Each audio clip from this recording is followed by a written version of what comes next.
हमारे जीवन में भय और चिंता सबसे बड़ी बाधाएं हैं।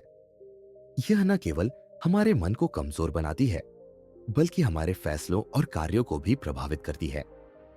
चाहे करियर की चिंता हो, आर्थिक समस्याएं हो या फिर रिश्तों की उलझने, हर इंसान किसी न किसी रूप में डर और चिंता से जूझता रहता है। श्री कृष्ण ने श्रीमद् भगवद गीता में इनसे मुक्त होने के सरल और प्रभावशाली उपाय बताए हैं। आज हम उन्हीं उपायों को विस्तार से समझेंगे और जानेंगे कि कैसे हम अपने जीवन में अधिक शांति और आत्मविश्वास ला सकते हैं। भय और चिंता से मुक्ति श्री कृष्ण गीता में कहते हैं, जो हुआ वह अच्छा हुआ, जो हो रहा है वह अच्छा हो रहा है, और जो होगा वह भी अच्छा ही होगा। इस कथन का गहरा अर्थ है कि हमें अपने अतीत के बारे में पछताने या भविष्य की चिंता करने के बजाय वर्तमान में जीना चाहिए। हम जीवन में कई बार ऐसी परिस्थितियों का सामना करते हैं जो हमारी समझ से बाहर होती है। हमें लगता है कि हमने बहुत मेहनत की, फिर भी चीजें हमारे अनुसार नहीं हो रही है। लेकिन हमें यह समझना होगा कि हर घटना, हर स्थिति का एक गहरा कारण होता है जिसे हम उस समय नहीं समझ सकते। चिंता का मुख्य कारण यह है कि हम उन चीजों को नियंत्रित करने की कोशिश करते हैं जो हमारे हाथ में नहीं होती। हम अतीत को बदल नहीं सकते और भविष्य पर पूरी तरह नियंत्रण भी संभव नहीं है। फिर भी हम इन्हीं दोनों चीजों के बारे में सबसे अधिक सोचते हैं। इससे हमारा मन परेशान रहता है, आत्मविश्वास कम होता है और हम अपने जीवन का आनंद नहीं ले पाते। श्री कृष्ण हमें सिखाते हैं कि जब तक हम इन बंधनों से मुक्त नहीं होंगे, तब तक हम सच्ची शांति और सफलता प्राप्त नहीं कर सकते। भय और चिंता से मुक्त होने के उपाय, भगवान पर विश्वास करें। श्री कृष्ण हमें यह याद दिलाते हैं कि इस ब्रह्मांड में जो कुछ भी होता है वह एक दिव्य योजना का हिस्सा होता है। जब हम यह मान लेते हैं कि हर परिस्थिति में भगवान हमारे साथ है, तो हमें किसी भी चीज से डरने की आवश्यकता नहीं होती। सोचिए, जब एक बच्चा अपने माता पिता के साथ होता है तो उसे कोई भय नहीं होता, क्योंकि उसे विश्वास होता है कि उसके माता पिता उसकी रक्षा करेंगे। ठीक इसी प्रकार जब हम अपने जीवन को ईश्वर को समर्पित कर देते हैं और यह समझते हैं कि जो हो रहा है वह उनकी इच्छा के अनुसार हो रहा है, तो हमारा भय धीरे धीरे समाप्त हो जाता है। अपने कर्म पर ध्यान दें, परिणाम की चिंता न करें।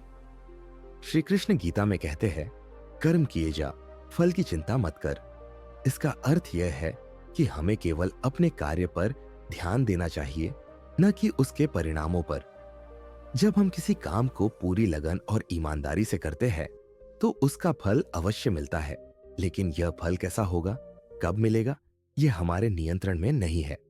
अक्सर लोग परीक्षा की तैयारी तो करते हैं, लेकिन परिणाम को लेकर इतना डर जाते हैं कि उनकी मेहनत बेकार हो जाती है। कई लोग अपने व्यापार में पूरी मेहनत तो करते हैं, लेकिन असफलता के डर से कभी कोई बड़ा कदम नहीं उठा पाते।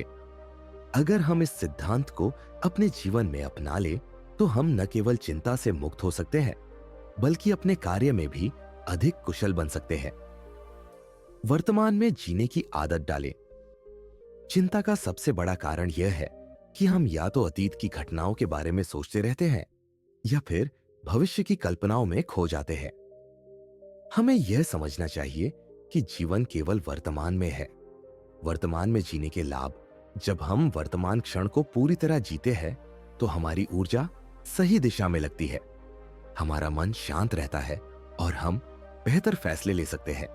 हम अपने आसपास की खुशियों को महसूस कर पाते हैं। कैसे अपनाएं? जब भी आपका मन अतीत की बातों में उलझे तो खुद से कहे, यह अब खत्म हो चुका है, मैं इसे बदल नहीं सकता।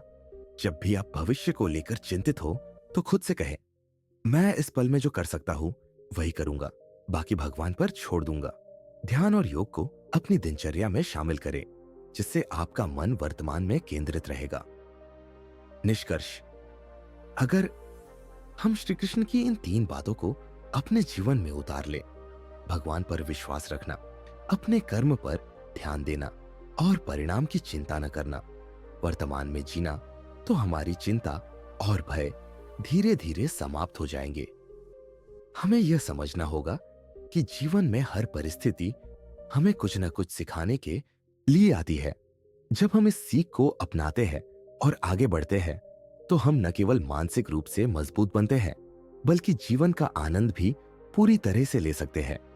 अब आप बताइए, इन 3 उपायों में से कौन सा आपको सबसे ज्यादा प्रेरित करता है? क्या आप इन शिक्षाओं को अपने जीवन में अपनाना चाहते हैं? अपने विचार हमें कमेंट में बताइए। अगर यह वीडियो आपको पसंद आया हो, तो इसे लाइक करें, शेयर करें और चैनल को सब्सक्राइब करना न भूलें।